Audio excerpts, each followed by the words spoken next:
Hey, good morning, Kern County. I'm Chief Meteorologist Elena Rusk, and we are seeing that high pressure still sitting here, really stagnant, leaving us with critical fire weather conditions for another day, not just in Southern California, but here in Kern County as well. Let's take a look outside at that ridge of high pressure and see how it's wrapping around that circulation, pushing dry desert air offshore, kicking up the wind gusts down to the south of us about 50 to 60 miles an hour. Here at home, those gusts through our local Kern County mountains, about 35 miles an hour, and very dry humidity levels down to only 5 to 15%, and that's the level of moisture in the air. You also pair that with very dry vegetation and brush, and it leaves us with what the National Weather Service has called an explosive fire weather environment, or a critical fire weather environment. So with that, see that area of orange? That's just that warm, dry ridge of high pressure sitting there parked. So the areas in blue out of the Pacific, that's passing storms, that's rain, that's fresh, clean air. And you see for the next week, this futurecast ending Friday at 7 p.m., a week from now, still staying dry. So the long-range models are calling for December to be warmer and drier than average.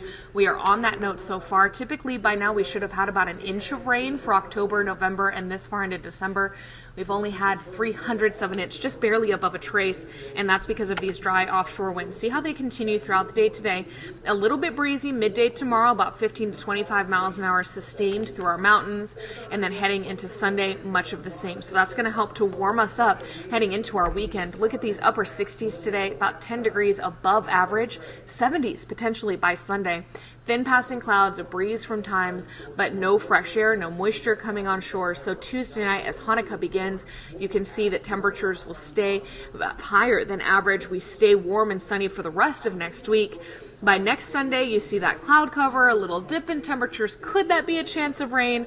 For now, I'm not thinking so, because I think there will be such an evaporation rate that if things do try to get this far south, most of it will be gone by the time it gets to us. But we'll hope that we can count on a stronger breeze and a cool down that'll make it feel a little bit more like the holidays heading into next weekend. But for this weekend, here in the Kern River Valley, those low 70s today, tomorrow, and Sunday. Much of next week is the same. Tehachapi and Fraser Park, you both have to deal with those Santa Ana winds and the very dry conditions. So do be fire aware, and you'll have those lower 60s for you heading into your weekend. If you have any concerns about this forecast or questions, please find me on Facebook, Twitter, and Instagram.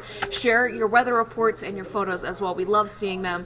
And I know it's very relatively warm in the afternoons, but do keep in mind that some locations in the outskirts are dropping to freezing, so make sure that you're bringing your pets in at night and you're protecting your plants as well. We'll check back in with you midday. Have a great morning.